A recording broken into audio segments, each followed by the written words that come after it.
Markia Butler. Glad you joined us today at Let Your Love Be Real talk show. I was checking out a TikTok about making friends. The TikToker mentioned they find out what the other person's interests are and then go from there. That's brilliant. Come on, relationships, friendships, any kind of ship. A lot of us don't think that far. How do you make friends? One time I made a friend like this. Disclaimer, I used a cheap eyebrow pencil. Don't judge me.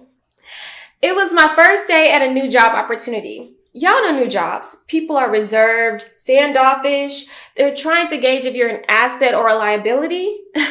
The job was in a kitchen setting. I was prepping sauces and napkins. I all of a sudden got hot and overwhelmed by the amount of customers. So I wiped my forehead with my sleeve. I immediately froze. One of my new coworkers just happened to walk over. I was like, "Hey girl, my eyebrows still there?" She was like, "What?" I repeated, "Are my eyebrows still on my forehead?" She was like, "Yeah, you good?" I was like, "Cool." She was kind to me the rest of the day. She even looked out for me as if I needed anything. Being vulnerable is great when obtaining friends, especially when there is no ill intent.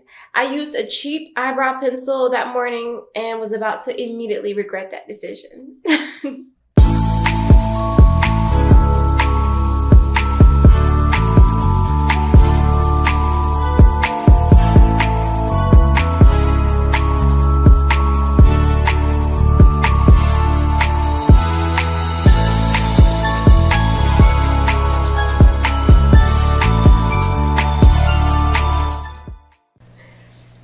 Balancing the artist life in Los Angeles, you may find yourself doing odd jobs. You may be on TaskRabbit painting a bookshelf or grabbing groceries on Instacart or DoorDash. Or you may find yourself driving persons around, meeting all types of interesting people. Well, our next guest has a must-read book called Hauling Hollywood. It's about her wild adventures with rideshares. Without further ado, please welcome a friend I connected with on set in Hollywood through sharing our spirituality, Stacey House.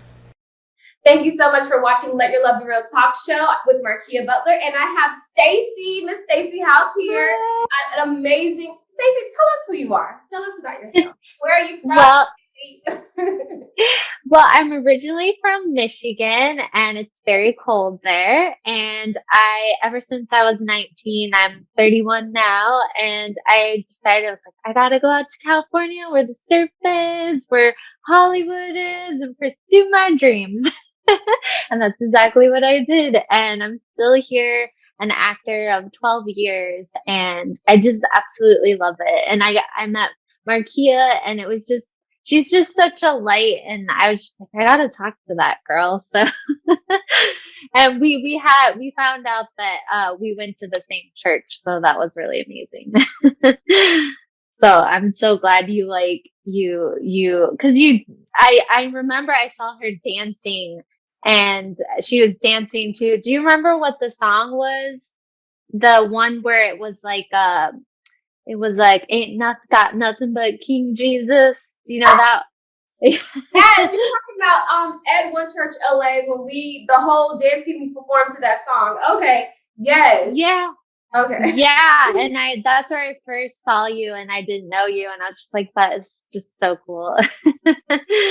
Yeah. So I love acting because you can become a character that, you don't necessarily get to be in real life. You might get to be a nurse, or you might get to be like a clown or just whatever. And it's just so fun to kind of escape reality sometimes and just be like, okay, Stacey's cool, but I get to be somebody else today. I don't know if you ever feel that way. Is that why you became an actor? Because you get to be different characters, or what else inspired you? I think that I like to make people laugh.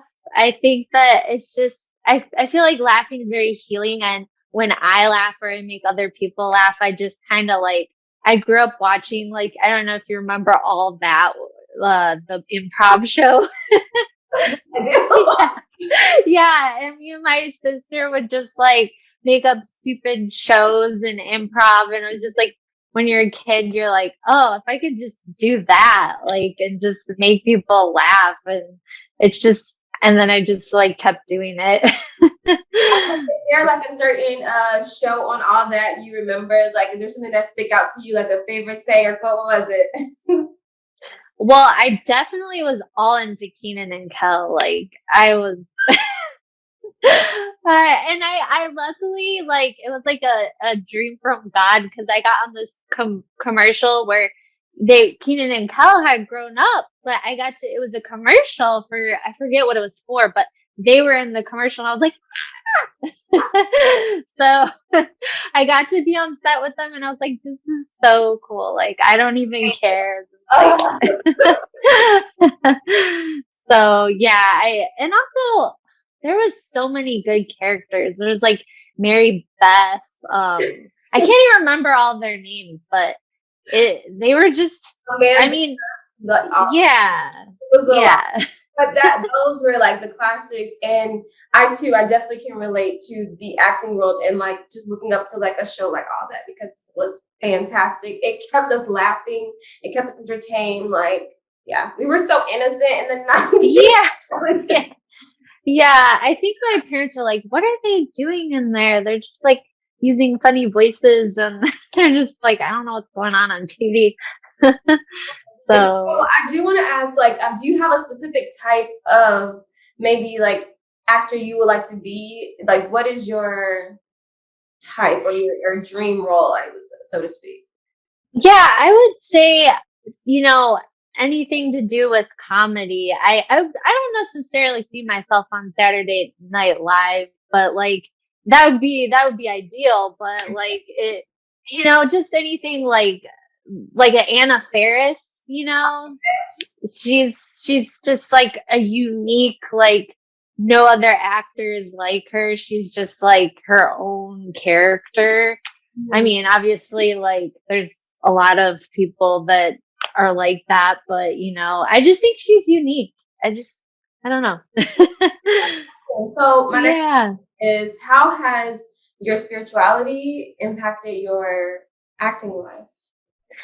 Oh, it has been a huge impact, actually.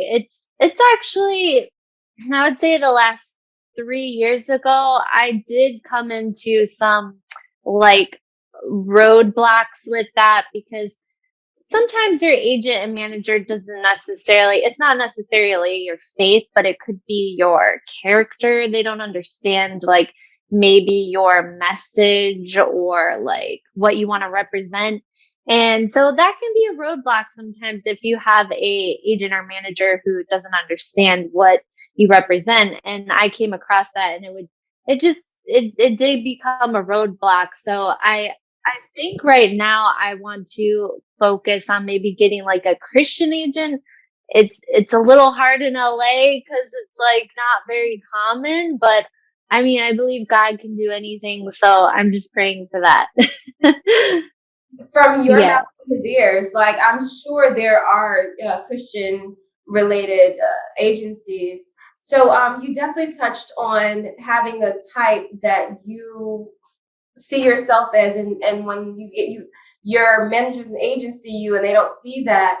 And could you just talk about how you do have that preference as an individual, as a person, that you don't have to take everything that's given to you? If you're like, hey, that's not me. And I'll give a small example, something recently that happened to me.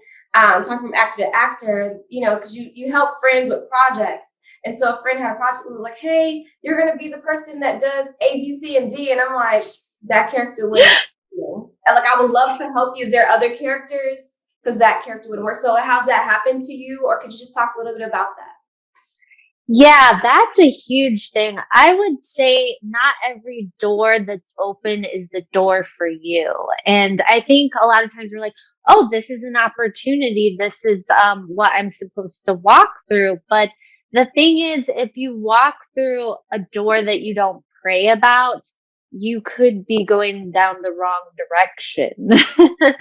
So you want not everything, even with friendships, even with jobs, not every opportunity is your opportunity. And you got to go with your gut feeling of what maybe your head knowledge says, yeah, this is great. Everything about this is 100, but your gut's like, this isn't me, man. And ever since I like started following that, I follow it every time, even with like agents and things. Cause I mean, I've even had like God warn me about certain agents and stuff like, do not go to this agent, do not do that. And it's just like, okay, I'm just going to listen because I've learned the hard way. So it's just listening. Listening is super like one of those things we don't really want to do because we're like, I can do this, I can do that. Da, da, da. It's like, but then you can save yourself time. You can save yourself a lot of time. Girl, you just dropping gems and teaching over here on time and just avoiding certain things you don't have to deal with and learning from other people. So I do want to switch gears here and please tell me what exactly is hauling Hollywood? Well, I got the book here. This is the cover. It's like a little out there, but I started driving Uber and Lyft because, as you know, with like acting, some days you're not working, and I got really frustrated with having to just abruptly stop work for an audition, and I was like, oh, this is so like stressful. I don't want to lose my side job, but I don't want to lose my career. So I was just like, I got to find something that I can just like turn it off. So it was cool with Uber because you can just literally be like, oh, I can stop working now. And so even though it was like an intense, crazy experience because there's like strangers in your car, I just kept getting like all these ridiculous stories that I was like, I have to write all these adventures down and all these people that I'm meeting that it's just every day is something new. Like, Get into exactly like me because I do want to hear a couple stories. How, what led you to writing a book, and how was it being a first time author? oh, my friend, he's also an actor. His name's Jesse Daly. He wrote his first book and he told me, Stacey, just write a sentence a day. Don't get overwhelmed. Just like a sentence will turn into a paragraph will turn into a chapter. And then once you get like your full manuscript, you can just like hire an editor and it's not as hard as you think. I think sometimes we're like, oh man, I'm just overwhelmed. I got to do this and do that. And it's like, it's really just about enjoying what you're doing and like the rest will come. The rest will come. And God is the author and finisher of your faith. And he's writing your story and as well as your book. So Talk to us. Talk to us. You hear me? So, that being said, what obstacles did you face completing your book? oh man, girl. Well, I ain't gonna say there's no obstacles, but well, what happened is with the editor, I had gotten into a situation where I didn't do enough research on the editor. So I want to say if you're writing a book and you do want to go the self-publishing route, hiring an editor is like really like you need to do your research because with me, these people, they kept asking me for more money and we already had like a set price. So I was like, no, I'm not giving you more money. No, I'm not giving you more money. And it was like, this was in our contract. So you need to like make sure that whoever you're working with also understands your book because sometimes they might see a sentence that they want to like help you re-edit to make it maybe sound better, but then also you don't want them to change what you're trying to say. So it is structured, but you don't want to lose that message. So so do your research. Because it's not easy out here, and there's so many people readily available to help. but it's like, are you the right help? Yeah. And also like, do your research for, you may want to go the publishing route. If you have a good social media following, you may just want to go self-publishing because you can market yourself easily. But if you think it's like your route to go like with a publisher, they'll do the marketing for you. You're just going to make less, but they're going to mass market. So it just depends, like, if you know your audience, so to speak. That part, that's so huge about knowing your audience. So huge for those who are helping you with your book to know you, so that, or at least have an idea of who you are, so it can flow a lot better. And so with that being said, I want to ask, do you have any advice for those who are actors and who need to be encouraged as far as multiple streams of income? That's really, see, that's the part where I think there's a verse that says, throw your bread on the water because you don't know how it's going to come back to you. And I always think of certain, like even Will Smith, he was a rapper before he was an actor. So he didn't know that acting was going to be the thing that put him on stage.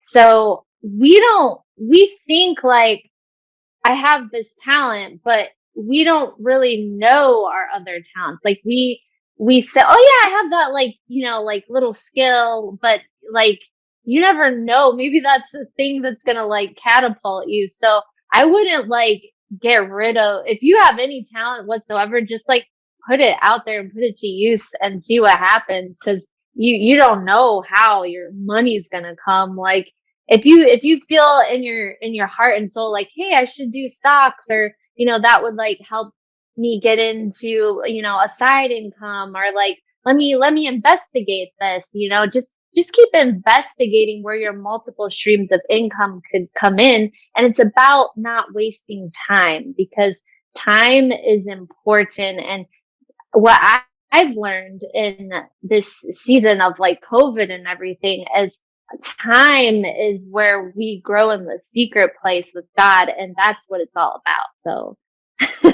we need time to have time for God. So Girl, you better make me circle around this little chair. Come on, talk about, let's sit in that space right there, and let's talk about your spiritual journey just slightly, and like your preparation, and what does that look like? Maybe is it like all, how you seek God, or like, what you're doing? Like, talk to us. well, always been like I've ever since I was little, I've just always been kind of obsessed with God. But really, until I turned 25, I was like, I need to go deeper. Like I'm like you're like a baby in the spirit. Then you're a kid, then you're an adult, then you're an old person. That's how you grow. And I'm like, I just didn't feel like I was like growing. And with acting, it's like you have this extra time, and I was like, well, I'm not like utilizing my time with God. I, if he's the one person that can put you on stage, he's gonna do it. Cause the Bible says he doesn't put you under a bucket. He wants you to be a light to people. So he wants you to get in that place where you can stage. Cause at the end of the day, it's not about us. It's about God. So we just gotta be at the right place at the right time for when it happens, and You got to yeah. be ready for what you ask for. And, a lot of people could be chasing fame, chasing money, could be chasing whatever they're chasing. But it's like, what at the end of the day is going to be valuable to you and your journey of what you're chasing. And so knowing Yeah. at the forefront, so after you've reached your goal, what next? Like, is there something Yeah. near you? Because there are people that do get to the top of our industry and just be like, okay, I'm here. And then they spiral down. And it was like, Well, also, like, even if you're not, a Christian, you're going to have persecution for being at the top because, people idolize you, and if you don't fit a certain standard, and you're not going to for everyone, it's going to be hard. You gotta like develop those muscles of thick skin, because people are going to say things about you no matter what, and you got to be like really hard, like like like protection around yourself, because people are gonna, say what they want to say about you, and it's gonna be hard. So you just got to prepare yourself for that. Learning is a grooming process and it's a nurturing process. And so Hmm. it's like as we mature, we gain certain tools on our belt to be able to handle certain things. And so that's what it's sounding like you just, and it doesn't matter who what you serve, you just, the life is a journey. And, you just got to keep going and it's going to hurt, it's going to sting. But there are some things that are worth it. And Yeah. just Yeah. your story's already written. Yes. Yes. That part. I love it. That was pretty much the question that I wanted to ask in regards to spirituality. But where can we find your book? Like, give us some information about your book. Yeah, so right now I'm on Amazon, and there's a few other, if you Google Holly Hollywood or just go on Amazon, there's a couple other extra distributors that do it online, but I would probably just go through Amazon because it's like, simple and cheap to do it that way. But yeah, I think it right now it's $11.99 for the paperback, and I'm only charging like $5 for the ebook. So I'm working on the audio book right now, so that's what will be next. But Please, yeah, I'm just would you making it available. So okay, would you please share a couple stories of what we can expect from the book? Just a couple little anecdotes that stick out and you're like, guys, you wouldn't believe what happened.